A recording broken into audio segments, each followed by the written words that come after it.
आज के इस वीडियो लेक्चर में हम पॉलिनॉमियल के बारे में डिस्कस करने वाले हैं। पॉलिनॉमियल जो कि क्लास 10th का सेकंड चैप्टर है पॉलिनॉमियल, हम वो डिस्कस करने वाले हैं।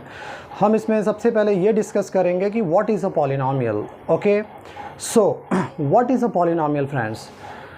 Any expression in which exponent of every variable term is a whole number, that is called a polynomial. I repeat it again. Any algebraic expression in which exponent of a variable term is always a whole number, that expression is called a polynomial. Okay, I give you some examples. For example, x square plus 5x plus 6. Look, in this polynomial, this is a polynomial. Why this is a polynomial? So look at this algebraic expression. In this expression, exponent of variable term first is 2. 2 is a whole number. Exponent of variable in the second term is 1. 1 is also a whole number. So there are two variables basically. X is in first place and x in second place. Okay, there are two variable terms, first and second, and in both these terms exponents are 2 and 1, and as you know 2 and 1 both are the whole numbers. Whole numbers starts with 0, 0, 1, 2, 3 and up to so on. तो ये जो है ये polynomial है। क्यों? क्योंकि इसमें जो भी वेरिएबल टर्म्स आ रही हैं उनकी जो पार है, एक्सपोनेंट है, वो एक होल नंबर है। ओके, तो ऐसे हम पॉलिनॉमियल को आइडेंटिफाई करते हैं कि कोई अलजेब्रिक एक्सप्रेशन पॉलिनॉमियल है या नहीं है। ओके, अब एक दूसरा एग्जांपल देता हूँ जो कि पॉलिनॉमियल नहीं है। ओके, सो अनदर एग्जांपल, इसको हम चेक करेंगे कि ये पॉलिनॉमियल है कि नहीं है। तो सबसे पहली बात कि जो भी वेरिएबल आनी चाहिए उसकी जो पावर होनी चाहिए वो पावर क्या होनी चाहिए? होल नंबर होनी चाहिए। आइए देखते हैं। There are two terms. In the first term exponent of x is 1, 1 is a whole number. Now in the second term, तो पहले इसको एक्सपोनेंट के फॉर्म में लिखोगे। जब भी कोई टर्म स्क्वायर रूट के फॉर्म में आती है तो उसको जब एक्सपोनेंट लिखते हो तो स्क्वायर रूट मीन्स पावर 1/2 होता है। तो जब इसको हम लिखेंगे पावर के फॉर्म में तो ये हो जाएगा x रेज़ द पावर 1/2। अगर ये क्यूब रूट ऑफ x होता तो क्यूब रूट का मतलब पावर 1/3 होता है। ओके, तो अब यहाँ देखें, in the first term exponent of variable is 1, but in the second term exponent of variable is 1/2। 1/2 is not a whole number. यहाँ पे 1/2 जो है वो होल नंबर नहीं है। Therefore, it's not a polynomial. ये पॉलिनॉमियल नहीं है। ओके, एक और एग्जांपल लेते हैं।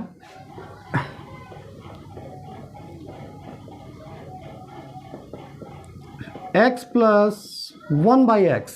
अब ज़रा इसको देखें, x प्लस 1/x है। यहाँ पे x की जो पावर है वो 1 है, बट ये x जो आ रहा है वो डिनोमिनेटर में आ रहा है। तो ये x डिनोमिनेटर में नहीं आना चाहिए, इसको हमें न्यूमरेटर में ले जाना पड़ेगा। इसको न्यूमरेटर में लिखने के लिए जो लॉ ऑफ एक्सपोनेंट्स पढ़ा था छोटी क्लासेस में कि कोई भी वेरिएबल अगर डिनोमिनेटर में आता है तो उसको न्यूमरेटर में जब लिखते हो तो वो एक्सपोनेंट नेगेटिव हो जाती है। तो यहाँ पे पावर 1 है, +1, जब इसको न्यूमरेटर में लिखोगे तो ये -1 हो जाएगा। ओके, तो अब ज़रा चेक करें दोनों के exponents. Exponent of the first variable in the first term is 1, which is a whole number, but in the second term exponent is -1 and -1 is not a whole number, so this is not a polynomial. ये polynomial नहीं है।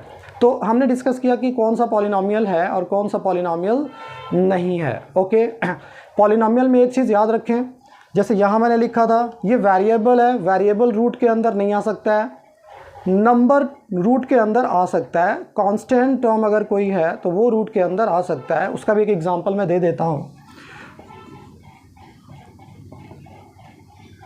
जैसे ये आ सकता है √x³ + 5। अब यहाँ देखें ये जो रूट आ रहा है ये वेरिएबल रूट के अंदर नहीं आ रहा है।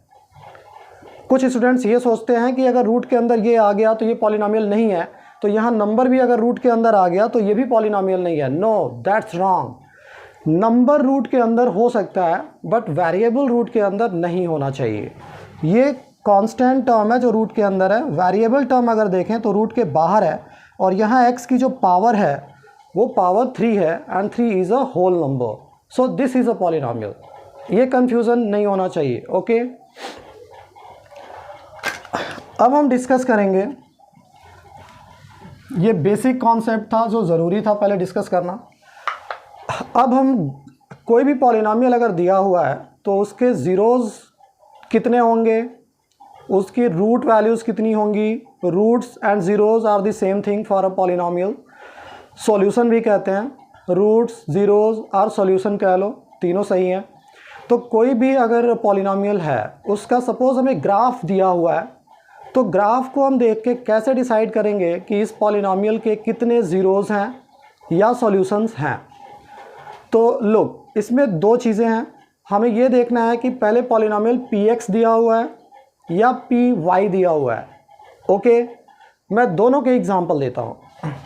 सपोज़ कि हमें एक पॉलिनॉमियल दिया हुआ है, px दिया हुआ है और px का ग्राफ दिया हुआ है। px का ग्राफ हमें दिया हुआ है कुछ ऐसा, जैसा कि पता है horizontal line is the x axis, this is positive x axis and towards left it's negative x axis. ऊपर y पॉजिटिव एक्सिस होता है और नीचे y का नेगेटिव एक्सिस होता है। ओके, अब मैं एक ग्राफ ड्रा करने वाला हूँ। तो जैसे ये मैंने किसी पॉलिनॉमियल का एक ग्राफ बना दिया।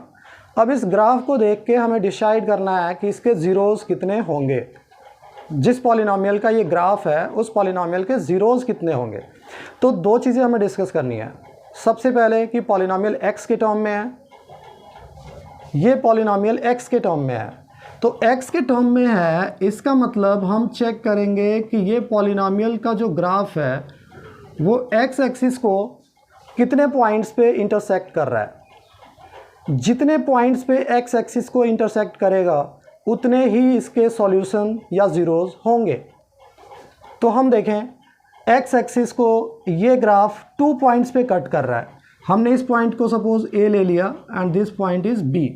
तो since this graph intersects the x axis at 2 points, therefore there are 2 solutions for this polynomial.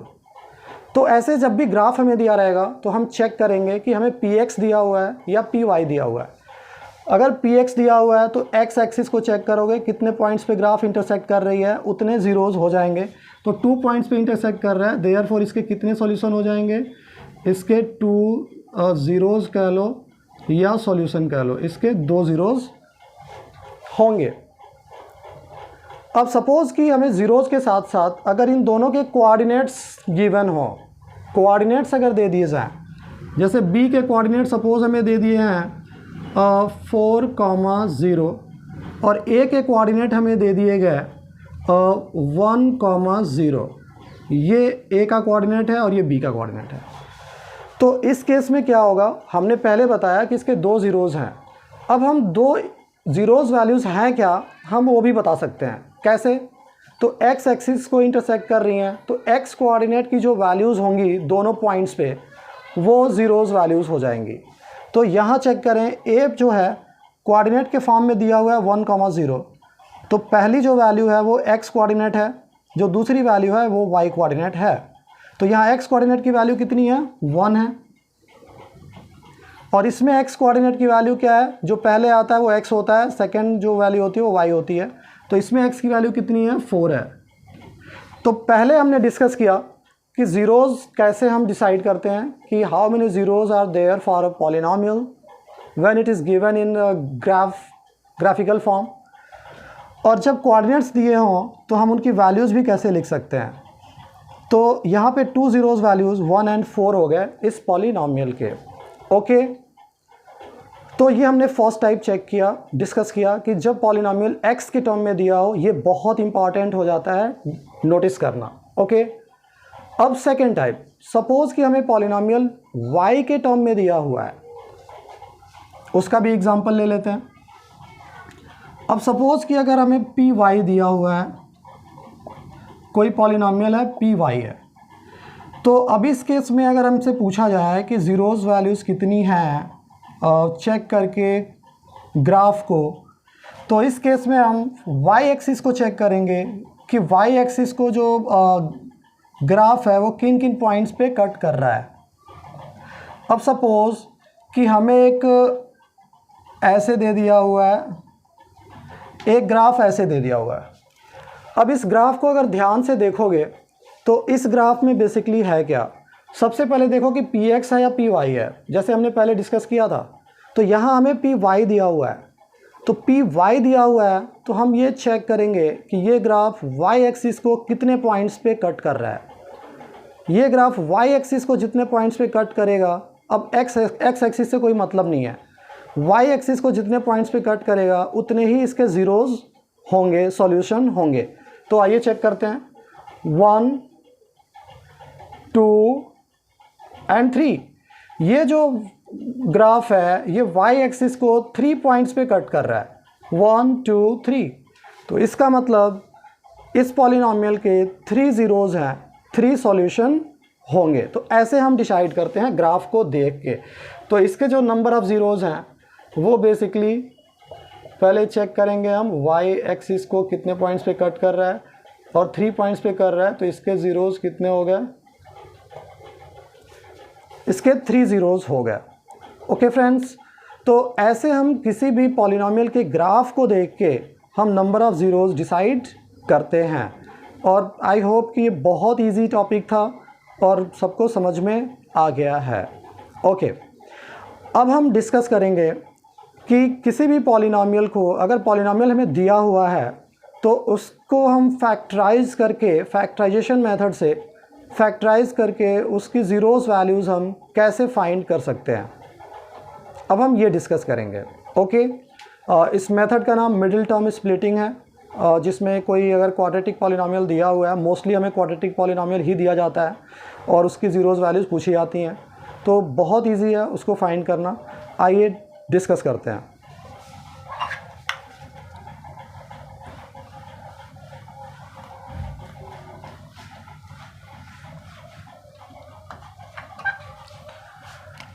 Suppose कि हमें एक पॉलिनॉमियल दिया हुआ है और इसमें 3 टाइप्स आएंगे। पॉलिनॉमियल जो दिया हुआ है हमें, वो पहला टाइप हम जो डिस्कस करेंगे वो स्टैंडर्ड फॉर्म होगा, जो क्वाड्रेटिक पॉलिनॉमियल हमें दिया जाएगा, ax square plus b x plus c. This is the standard form of a quadratic polynomial. Quadratic polynomial जो भी होना चाहिए वो हमेशा उसमें सेकेंड डिग्री पहले आनी चाहिए, x की जो हाईएस्ट पावर है, मतलब x की पावर के डिसेंडिंग ऑर्डर में लिखते हैं, पहले पावर 2 आना चाहिए, फिर पावर 1 और फिर कांस्टेंट वाली टर्म आनी चाहिए। ये स्टैंडर्ड फॉर्म है। सपोज़ कि हमें कोई पॉलिनॉमियल ऐसे दे दिया गया कि लाइक 6 + 5x + x स्क्वायर, ऐसे दे दिया गया, तो ये जो है ये स्टैंडर्ड फॉर्म नहीं है। स्टैंडर्ड फॉर्म क्या कहता है पॉलिनॉमियल का, कि हाईएस्ट जो पावर वाली वेरिएबल टर्म होती है वो सबसे पहले आती है, जो हमने यहाँ पे देखा। ओके, तो इसमें हम देखें एक्स स्क्वायर वाली टर्म सबसे बाद में आ रही है, तो इसको हम सबसे पहले लिखेंगे, ये होता है स्टैंडर्ड फॉर्म। फिर एक्स वेरिएबल वाली टर्म आएगी, कांस्टेंट टर्म सबसे लास्ट में लिखते हैं। तो कभी भी हमें क्वाड्रेटिक पॉलिनॉमियल दिया हुआ है तो पहले ये चेक करें कि वो स्टैंडर्ड फॉर्म में है या नहीं है। This is the first step. Okay, अब अगर ये फर्स्ट टाइप दिया हुआ है तो इसको हम स्टैंडर्ड फॉर्म में हमने लिख लिया। अब इसको फैक्टराइज करके हम ज़ीरोज़ वैल्यूज़ कैसे फाइंड कर सकते हैं। किसी भी पॉलिनॉमियल की जो डिग्री होती है, जितनी डिग्री होती है ज़ीरोज़ भी उतने ही होते हैं, सॉल्यूशन भी उतने ही होते हैं। ये क्वाड्रेटिक पॉलिनॉमियल है, इसकी हाईएस्ट पावर कितनी है, 2 है, तो इसके 2 ज़ीरोज़ होंगे, ये हमें पहले ही पता चल चुका है।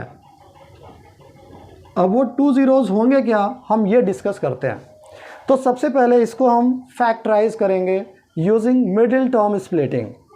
ये फैक्टराइजेशन का नाम है, मेथड का नाम है use middle term splitting to factorise a quadratic polynomial.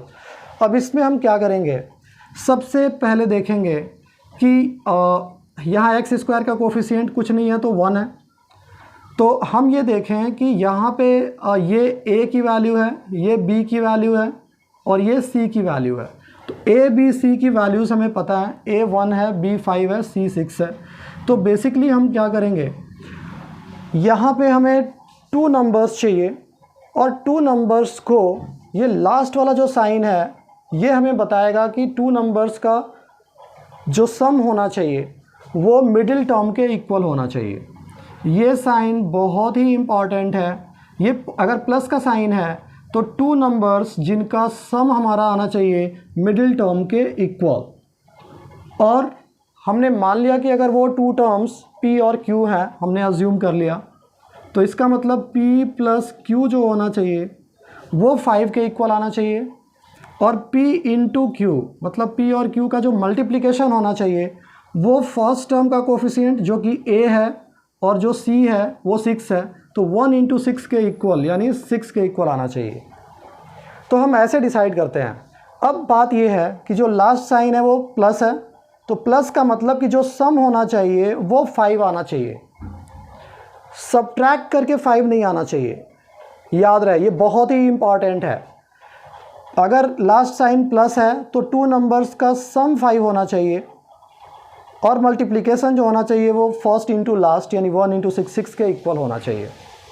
अगर यहाँ पे माइनस का साइन आता तो 2 नंबर्स का डिफरेंस हम 5 लेते। तो आई होप कि ये क्लियर हो गया कि कब हमें प्लस लेना है, कब 2 नंबर्स का सम लेना है और कब 2 नंबर्स का डिफरेंस लेना है। जब भी यहाँ प्लस का साइन होगा तो 2 नंबर्स का सम हम लेंगे और अगर यहाँ पे माइनस का साइन है तो 2 नंबर्स का डिफरेंस लेंगे हम। ठीक है, तो अभी देखते हैं। अब 2 नंबर्स का सम क्या आना चाहिए, 5 आना चाहिए। तो अगर 2 नंबर्स का सम 5 है तो दैट मीन्स कि both the numbers must be less than 5। 5 से दोनों नंबर छोटे होने चाहिए।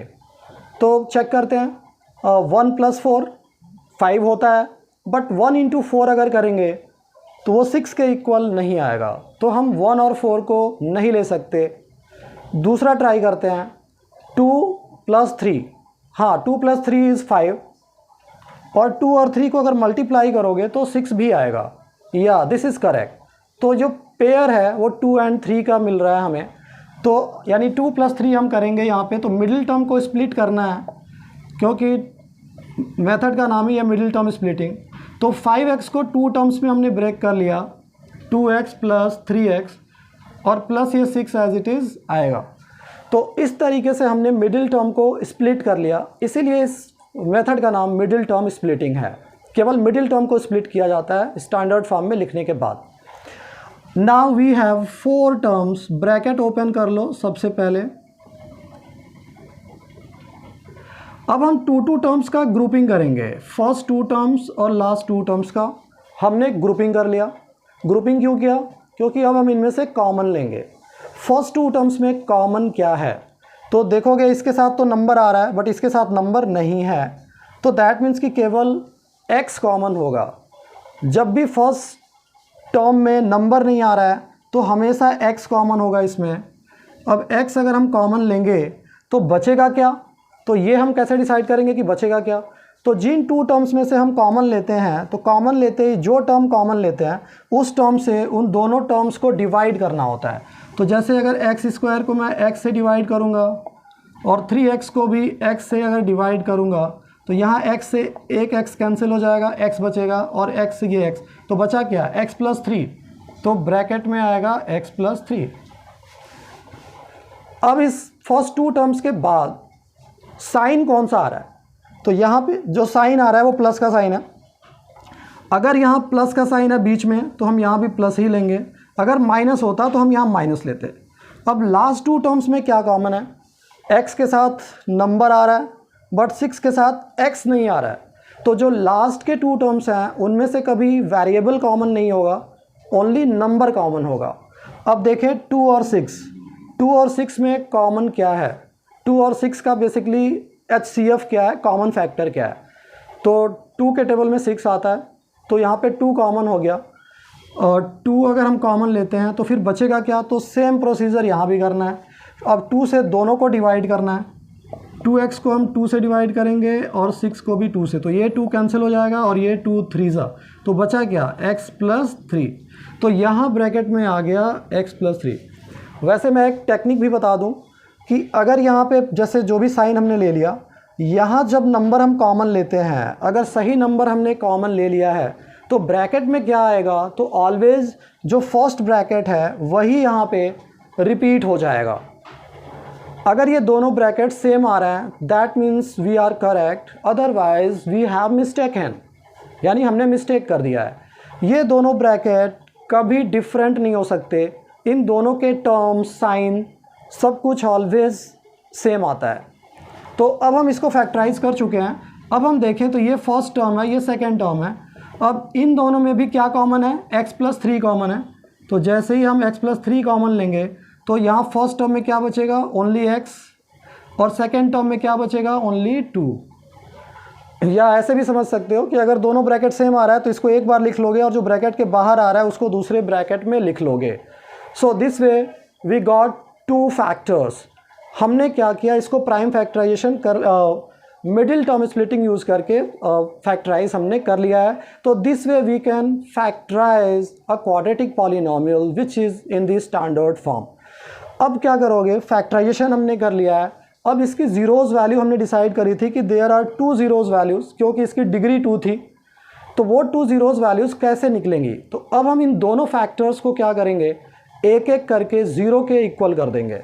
पहला फैक्टर x+3 है।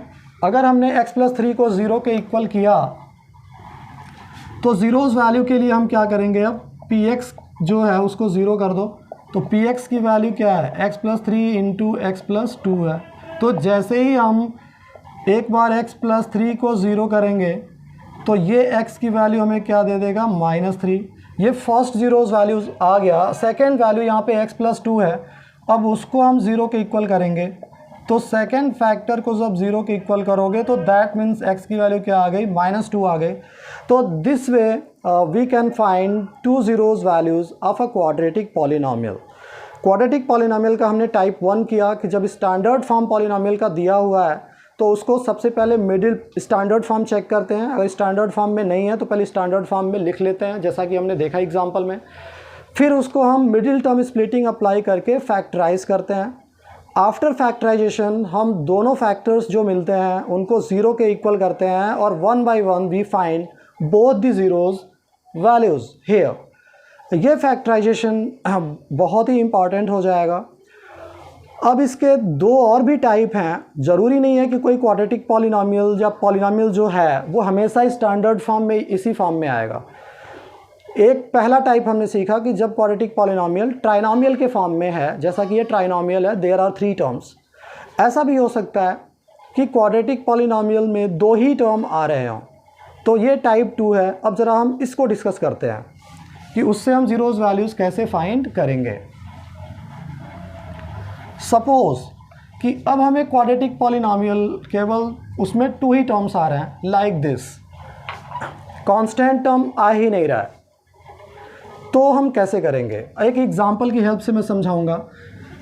सपोज़ कि हमें एक दे दिया गया है कि एक px है और px जो है वो है क्या, x² + 6x। अब देखें यहाँ पे ये जो क्वाड्रेटिक पॉलिनोमियल है, क्योंकि इसमें भी डिग्री 2 है, बट ये ट्राइनोमियल नहीं है, इसमें 3 टर्म्स नहीं आ रहे हैं, केवल फर्स्ट 2 टर्म्स ही अवेलेबल हैं, जो क्वाड्रेटिक वाली टर्म थी और एक जो x वाली टर्म थी। नो कांस्टेंट टर्म, यहाँ पे कांस्टेंट बिल्कुल ही नहीं है। तो ये बहुत इजी तरीका है। अब इस पर हम मिडिल टर्म स्प्लिटिंग अप्लाई नहीं कर सकते, कोई ज़रूरत नहीं है। सेकेंड टाइप, अगर इस टाइप का क्वेश्चन दिया हुआ है तो इसमें हम डायरेक्ट कॉमन लेते हैं। इन दोनों में कॉमन है क्या हम देखते हैं। तो what is common there, x² के साथ कोई नंबर नहीं है, तो दैट मीन्स कि नंबर कॉमन नहीं है। अगर नंबर कॉमन होता तो दोनों ही टर्म्स के साथ नंबर आता, नंबर हमें गिवन होता, बट नंबर दोनों के साथ नहीं है तो नंबर कॉमन नहीं है। हाँ, वेरिएबल दोनों जगह पे आ रहा है तो वेरिएबल कॉमन होगा। और वेरिएबल कॉमन कौन सा होगा, तो वेरिएबल की जो लीस्ट पावर होगी वही कॉमन होगी। तो यहाँ x⁻2 है और यहाँ x⁻1 है, तो x is common here, x common लिया तो यहाँ क्या बचेगा, ओनली x, और प्लस यहाँ पे 6 बचेगा, तो ये x + 6 हो गया। Now we have 2 factors, x and x+6। अब इन दोनों फैक्टर्स को हम एक एक करके 0 करेंगे और हमें 2 ज़ीरोज़ वैल्यूज़ मिल जाएंगी। x × x + 6 = 0। First factor is x, इसको जब 0 हमने किया तो ये पहला ज़ीरोज़ वैल्यूज़ आ गया। सेकंड अगर है फैक्टर x प्लस एक्स, इसको भी 0 के इक्वल करो तो यहाँ से x की वैल्यू -6 आ जाएगी। So 0 and -6 are the two zeros values. Okay, तो अगर सेकेंड टाइप में पॉलिनॉमियल दिया हुआ है, कांस्टेंट टर्म नहीं आ रही है यहाँ पे लास्ट में, तो उसको हम डायरेक्ट कॉमन लेके फैक्टराइज करते हैं और ज़ीरोज़ वैल्यूज़ फाइंड कर लेते हैं। Okay, now the third type and last type, this is the last type. Third type जो है उसमें हम क्या करते हैं, ज़ीरोज़ वैल्यूज़ कैसे फाइंड करते हैं, हम ये डिस्कस करेंगे, ठीक है। और हम समझ जाएंगे कि हम ज़ीरोज़ वैल्यूज़ फैक्टराइज करके कैसे फाइंड करते हैं। तो जो थर्ड टाइप है, थर्ड टाइप में क्या होगा कि जो मिडिल वाली टर्म आ रही थी bx वाली टर्म, वो अब क्या हो जाएगी, अब वो नहीं आएगी। तो थर्ड टाइप में केवल आएगा क्या, थर्ड टाइप में केवल आएगा ax स्क्वायर प्लस सी, ओनली ये टू टर्म्स आएंगी। bx वाली टर्म देखो नहीं आ रही है। ओके, अच्छा अब एक चीज़ मैं बता दूं, इसमें भी जो कांस्टेंट वाली टर्म आएगी, कांस्टेंट वाली टर्म इसमें है क्या, c है, ये कभी पॉजिटिव नहीं आएगा, ये ऑलवेज नेगेटिव आएगा, कभी ये पॉजिटिव आ ही नहीं सकता है, ये हमेशा नेगेटिव आएगा। अब देखो ऐसा क्यों, तो अगर इस फॉर्म में पॉलिनॉमियल दिया हुआ है तो उसकी ज़ीरोज़ वैल्यूज़ हम कैसे निकालेंगे। फॉर एग्जांपल सपोज कि a polynomial is given to us x square minus 9, अगर एक्स स्क्वायर माइनस 9 दिया हुआ है, अब इसकी ज़ीरोज़ वैल्यू चाहिए। तो ऐसे केसेस में हमें क्या करना है, हम चाहें तो फैक्टराइज कर सकते हैं और चाहे तो फैक्टराइजेशन करने की भी ज़रूरत नहीं है। ओके, तो फैक्टराइज करके हम कैसे करेंगे और विदाउट फैक्टराइजेशन कैसे करेंगे, मैं दोनों एक्सप्लेन करने वाला हूँ। तो फैक्टराइज करने के लिए देखें, यहाँ पे x का स्क्वायर है, माइनस है और ये 9 है, तो 9 को भी हम 3 का स्क्वायर लिख सकते हैं। Now we can use, this is of the type a square minus b square, so we can use a plus b, a minus b. अब इसको अगर मैंने फैक्टराइज किया a plus b and a minus b, we got the two factors. अब दो factors already अभी मिल चुके हैं और दोनों को हम क्या करें, एक एक करके 0 के इक्वल करें, दो ज़ीरोज़ वैल्यूज़ आ जाएंगी।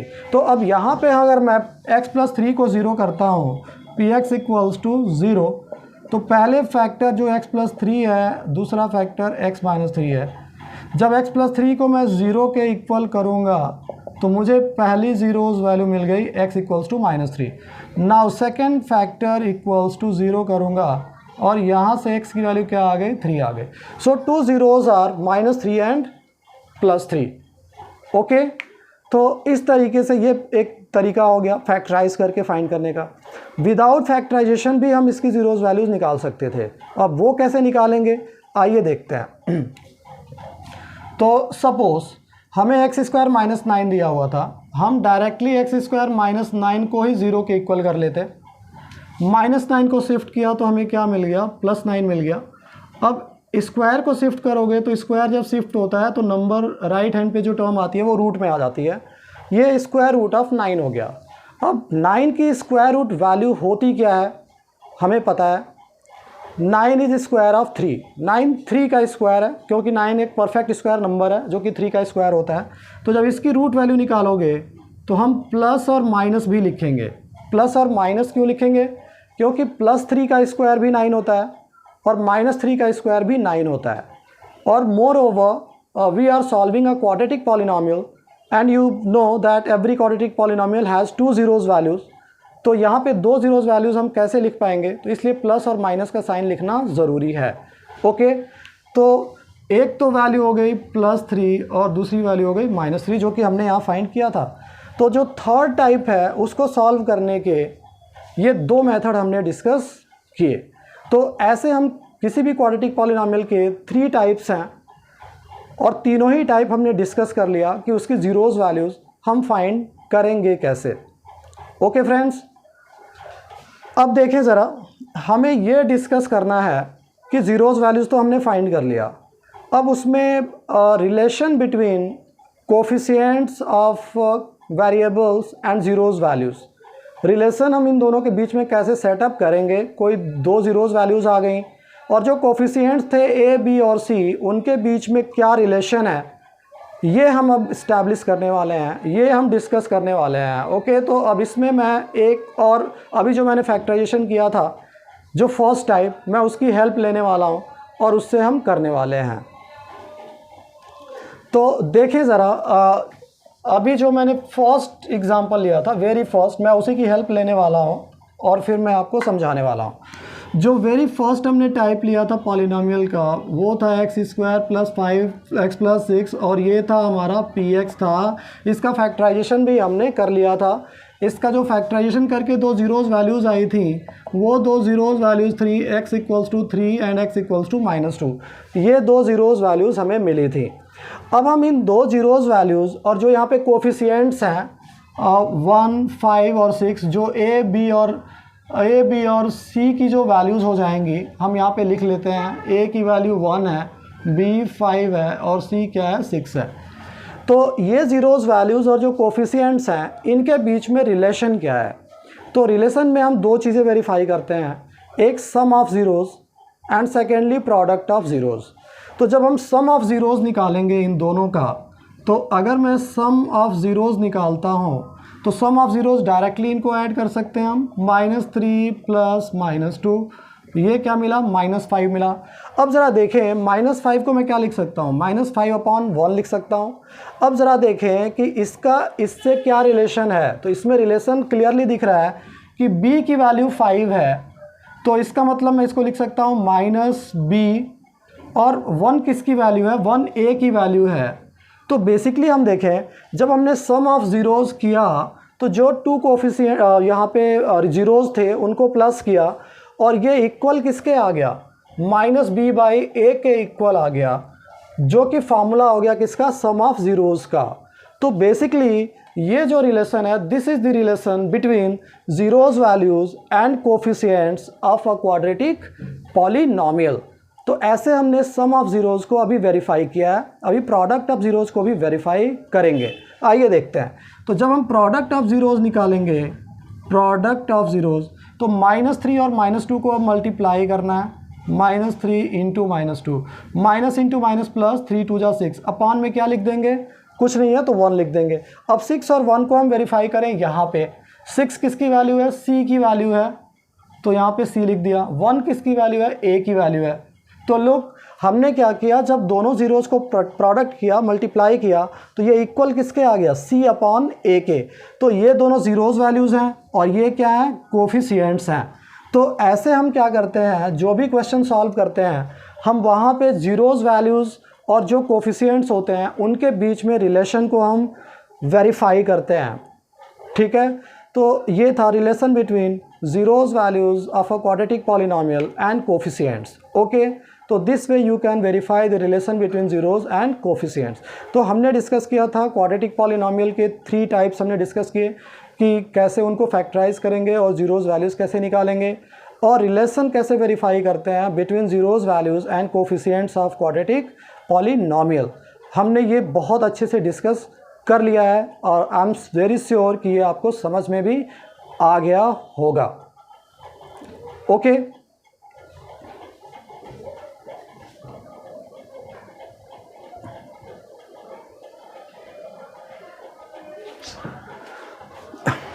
अब हम डिस्कस करने वाले हैं इसमें कि अगर हमें कोई क्वाड्रेटिक पॉलिनोमियल है सपोज़, जो फाइंड करना है, बट उसमें sum of zeros and product of zeros already हमें गिवन है, तो ऐसे केस में हम क्वाड्रेटिक पॉलिनोमियल कैसे इस्टेब्लिश करेंगे, कैसे लिखेंगे। ओके, तो बहुत इजी है। अगर हमें कहीं भी किसी क्वाड्रेटिक पॉलिनोमियल के sum and product of zeros given है, तो पहले पॉलिनोमियल लिखने का फॉर्मूला क्या है, required quadratic polynomial is x² minus sum of zeros. Sum of zeros को हम अल्फ़ा प्लस बीटा के फॉर्म में भी लिख सकते हैं, इंटू x, और प्रोडक्ट ऑफ ज़ीरोज़ को हमने अल्फ़ा इंटू बीटा लिख लिया, where alpha and beta are the zeros value of a quadratic polynomial. हमने क्वाड्रेटिक पॉलिनोमियल के जो ज़ीरोज़ वैल्यूज़ हैं उनको अल्फ़ा और बीटा से डिनोट कर लिया। तो बेसिकली अगर हमें अल्फ़ा प्लस बीटा की वैल्यू दी हुई है, जिसको हम सम ऑफ ज़ीरोज़ भी कहते हैं, और अल्फ़ा इंटू बीटा की वैल्यू दी हुई है जिसको हम प्रोडक्ट कहते हैं। तो क्वाड्रेटिक पॉलिनॉमियल कैसे फाइंड करेंगे? तो वेरी सिंपल, इस फॉर्मूले में बस वैल्यूज़ पुट करना है और इक्वेशन हमें मिल जाएगा। तो एग्जांपल देखते हैं। सपोज़ कि हमें क्वाड्रेटिक पॉलिनॉमियल में सम ऑफ ज़ीरोज़ हमें दिया हुआ है, sum of zeros is -3 and product of zeros हमें दिया हुआ है 2 है। तो अब क्वाड्रेटिक पॉलिनॉमियल हम फाइंड कैसे करेंगे? बहुत इजी है, इसमें बस क्या करना है, डायरेक्ट वैल्यूज़ पुट करनी है जो फार्मूला है हमारा। तो पुट कर देते हैं values, p x equals x square minus alpha plus beta, sum of zeros की वैल्यू है -3, इसको ब्रैकेट में पुट करेंगे, plus alpha into beta which is product of zeros, product of zeros is 2 here. अब इसको सॉल्व कर लो और हमें आंसर मिल गया, minus into minus is plus, 3x आ गया और यहाँ पे 2 आ गया। सो this is the required quadratic polynomial. तो हमने डिस्कस किया इस एग्जांपल में कि अगर 2 ज़ीरोज़ हमें ऑलरेडी गिवन है, sum of zeros and product of zeros अगर गिवन है तो हम क्वाड्रेटिक पॉलिनॉमियल फाइंड कैसे करते हैं। तो ये बहुत इंपॉर्टेंट हो जाता है कि हमें ये फार्मूला याद होना चाहिए। अगर ये फार्मूला याद है तो हम क्वाड्रेटिक पॉलिनॉमियल फाइंड ऐसे कर सकते हैं। कभी कभी ऐसा भी होता है कि हमें जो सम या प्रोडक्ट है वो फ्रैक्शन के फॉर्म में गिवन होता है। अगर वो फ्रैक्शन के फॉर्म में दिया हुआ है तो देन हम इसमें क्या चेंजेस होंगे वो भी डिस्कस करते हैं। सपोज़ कि हमें सम और प्रोडक्ट में से कोई भी एक या दोनों फ्रैक्शन के फॉर्म में दे दिया गया, अल्फ़ा प्लस बीटा इज़ 1/2 और अल्फ़ा इंटू बीटा सपोज़ कि हमें 1 दे दिया गया। अब क्या करेंगे? लाइक बिफोर हमें वैल्यूज़ तो पुट करना ही है, x square minus 1/2x and plus 1। अब बात यह है कि जब भी हमें पॉलिनॉमियल कोई भी फॉर्म करना है तो उसमें फ्रैक्शन नहीं आना चाहिए। अगर फ्रैक्शन आया, डिनोमिनेटर आ रहा है, तो हम एलसीएम लेंगे और एलसीएम लेके इसको सिंप्लीफाई करेंगे, ओके। और लास्ट में जो एलसीएम आएगा उसको हम इग्नोर करते हैं और जो रिमेनिंग होगा वो हमारा आंसर हो जाएगा। तो यहाँ पे अगर अपॉन में 2 आ रहा है तो हम यहाँ पे एलसीएम ले सकते हैं, एलसीएम 2 ही आएगा। तो एलसीएम हमने 2 ले लिया। अब क्या होगा? तो जो डिनोमिनेटर है एलसीएम यहाँ पे 2 आ रहा है तो ये भी 2 से मल्टीप्लाई हो जाएगा, ये भी 2 से मल्टीप्लाई हो जाएगा क्योंकि इसके डिनोमिनेटर्स 1 है। तो 2x square minus 1x plus 2 आ जाएगा। अब ज़रा देखें, 1x लिखना ज़रूरी नहीं है, वो x अंडरस्टूड है। एलसीएम लेने के बाद ये पॉलिनॉमियल हमें मिला है। अब पॉलिनॉमियल का जो डिनोमिनेटर है हम उसको इग्नोर करते हैं और जो न्यूमरेटर है केवल उसी को हम लिखते हैं। ऐसा क्यों है? तो एक प्रॉपर्टी है, किसी भी पॉलिनॉमियल को अगर हम किसी कांस्टेंट से मल्टीप्लाई कर देंगे या डिवाइड कर देंगे तो हमें वो पॉलिनॉमियल ही लिखना है। हमें जो ओवरऑल कांस्टेंट मल्टीप्लाई या डिवाइड हो रहा है उससे कोई फ़र्क नहीं पड़ेगा पॉलिनॉमियल पे, पॉलिनॉमियल ही रहेगा। तो देयरफॉर हमने 2 को इग्नोर किया और ये हमारा आंसर हो गया। तो जब भी किसी पॉलिनॉमियल में फ्रैक्शन आ रहा है तो पहले उसको एलसीएम लेके सिंप्लीफाई कर लो और एलसीएम को हम इग्नोर कर देते हैं due to this property. Remember, किसी पॉलिनॉमियल को अगर कांस्टेंट से मल्टीप्लाई या डिवाइड करोगे तो वो जो कांस्टेंट होता है उसको हम इग्नोर कर देते हैं, ओके। तो ये था। अब सपोज़ इसमें हमने डिस्कस किया कि सम ऑफ ज़ीरोज़ और product of zeros already given था। ऐसा भी हो सकता है कि हमें सम और प्रोडक्ट गिवन ही ना हो और हमें ज़ीरोज़ वैल्यूज़ दे दी जाएँ, ऐसा भी हो सकता है। तो जब ज़ीरोज़ वैल्यूज़ दी गई होंगी तो हम पहले क्या करेंगे, उनका सम हम डायरेक्ट निकाल लेंगे और प्रोडक्ट भी निकाल लेंगे और उसके बाद सेम क्वेश्चन बन गया, वैल्यू पुट कर दो। इसका भी एग्जांपल देखते हैं। सपोज़ कि हमें अल्फ़ा और बीटा की वैल्यूज़ दे दी गई, सम नहीं दिया गया। एक ज़ीरोज़ वैल्यू 3 है और दूसरी ज़ीरोज़ वैल्यू 2 है, अल्फ़ा 3 है और बीटा 2 है। तो यहाँ हम क्या करेंगे, अगर ज़ीरोज़ वैल्यूज़ दिया हुआ है तो हम सम निकाल सकते हैं। 3 + 2 ये देखो 5 आ गया, सम निकल गया और प्रोडक्ट निकाल लो, 3 × 2 6 आ गया। तो बात वही है, हमने सम और प्रोडक्ट हम निकाल भी सकते हैं अगर ज़ीरोज़ वैल्यूज़ हमें गिवन है। अब क्या करना है, इनको इस फार्मूले में डाल दो, हमें पॉलिनॉमियल मिल गया। तो एक्स स्क्वायर माइनस सम कितना था 5 था और प्रोडक्ट कितना था 6 था। तो ये हमारा क्या निकल गया, आंसर निकल गया। तो ये हमने डिस्कस किया कि जब ज़ीरोज़ वैल्यूज़ गिवन हो डायरेक्टली तो हमें थोड़ी मेहनत करनी पड़ेगी, पहले सम निकालो, प्रोडक्ट निकालो और फिर उसके बाद क्वेश्चन सेम हो गया, सिमिलर हो गया, वैल्यू पुट कर दो और हमारी वैल्यू आ जाएगी, हमारा आंसर आ जाएगा। Okay, suppose you are given a cubic polynomial, okay, and then you have to verify the relation between zeros and their coefficients. Okay, cubic polynomial is px equals x cube ax cube plus bx square plus cx plus d. This is a cubic polynomial. Okay, then what are the useful identities for this polynomial? And alpha beta gamma are the 3 zeros. ये cubic polynomial है तो इसलिए इसके कितने zeros होंगे? 3 zeros होंगे। ठीक है, जैसा कि हमने डिस्कस किया था कि किसी पॉलिनोमियल की जो डिग्री होती है उसके ज़ीरोज़, सॉल्यूशंस या रूट वैल्यूज़ भी उतनी ही होती हैं। तो ये एक क्यूबिक पॉलिनोमियल है तो एवरी क्यूबिक पॉलिनोमियल के 3 ज़ीरोज़ होंगे, alpha beta and gamma. So what is the sum of their zeros alpha plus beta plus gamma is what? एक ये टेक्निक याद रखेंगे, plus minus. It means what? Sum जो होता है वो ऑलवेज कहाँ से स्टार्ट होता है? सेकेंड टर्म से स्टार्ट होता है। और फिर तो सम यहाँ पे क्या आएगा? माइनस साइन है तो माइनस आएगा। कोफिशिएंट क्या है इसका? b है।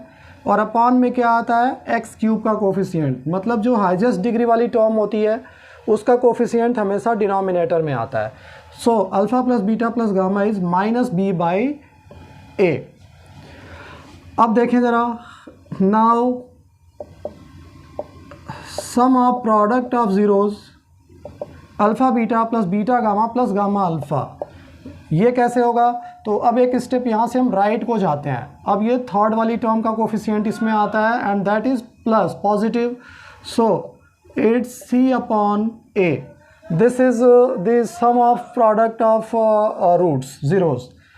Now next is product of zeros alpha into beta into gamma. तो अब इसमें हम एक स्टेप और राइट चले जाएंगे। अब इसमें न्यूमरेटर में क्या आएगा? माइनस है और d है तो माइनस d और अपॉन में क्या आएगा? a आएगा। तो ऐसे जब हम लिखते हैं सम और प्रोडक्ट, तो सम जो स्टार्ट होता है वो सेकेंड टर्म जो होती है उसके कोफिशिएंट से स्टार्ट होता है, वो न्यूमरेटर में आता है। फिर जब प्रोडक्ट का सम लिखते हो तो एक स्टेप राइट हम शिफ्ट हो जाते हैं, इसमें इसका कोफिशिएंट आता है, जो एक्स का कोफिशिएंट होता है वो न्यूमरेटर में आता है।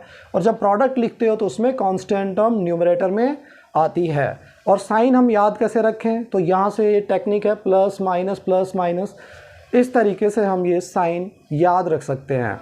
ठीक है, तो ये था फार्मूला फाइंड करने को, सम और प्रोडक्ट हम फाइंड कर सकते हैं when you are given a cubic polynomial. Okay, बहुत ही इंपॉर्टेंट यूज़फुल फार्मूला है, इसको याद रखें। ठीक है, ओके, अब हम जो डिस्कस करने वाले हैं, सपोज़ कि हमें अगर दे दिया जाए डिवीज़न एल्गोरिथम, तो डिवीज़न एल्गोरिथम होता क्या है पहले हम ये डिस्कस करने वाले हैं। What is division algorithm?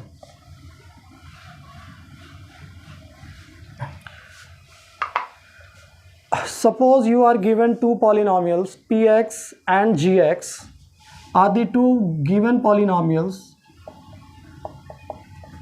Division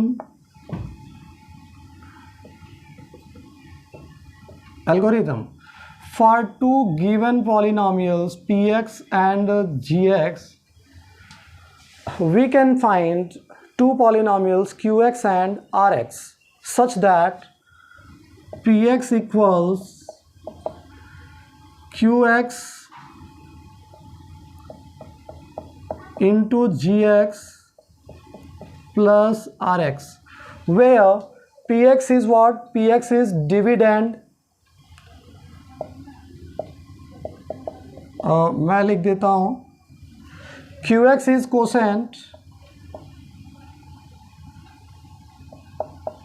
gx is a divisor and rx is a remainder. So for division algorithm, if we are given two polynomials px and gx such that px equals qx into gx plus rx, then we can find qx and rx, okay, where qx is quotient and rx is the remainder. Okay, तो इसको हम use करके, division algorithm हम use करके हम division सीखेंगे कि algebraic expressions का डिवीज़न हम कैसे करते हैं।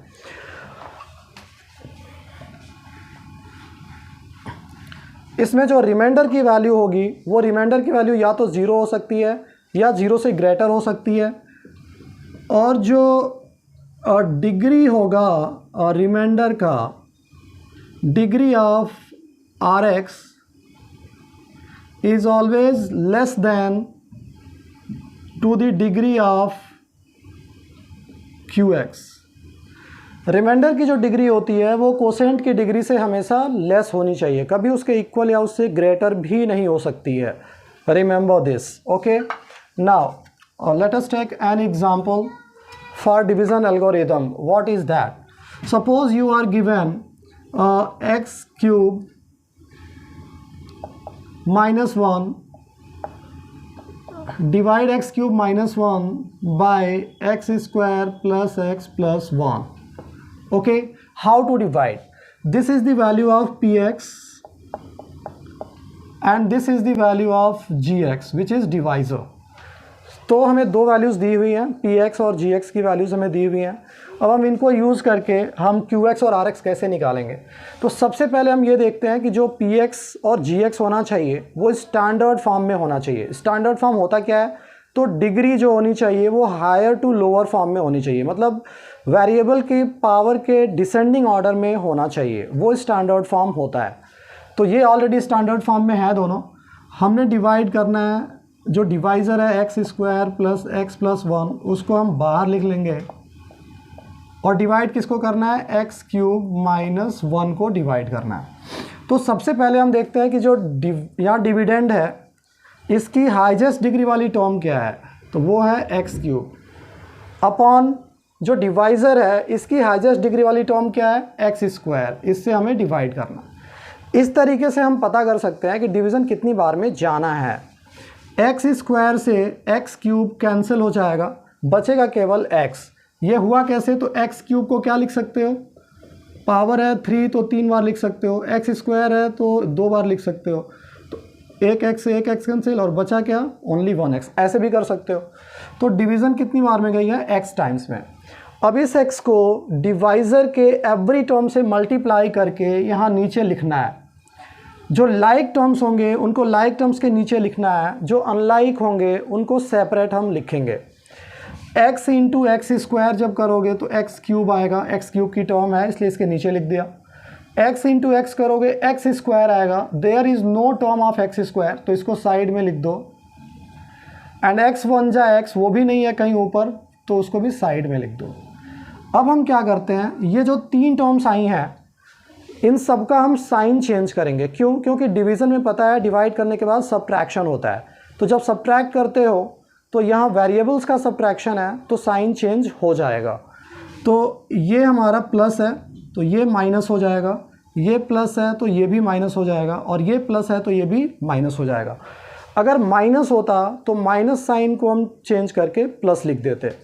ओके, तो हम ये प्लस को हटा देते हैं क्योंकि प्लस का कोई काम नहीं है।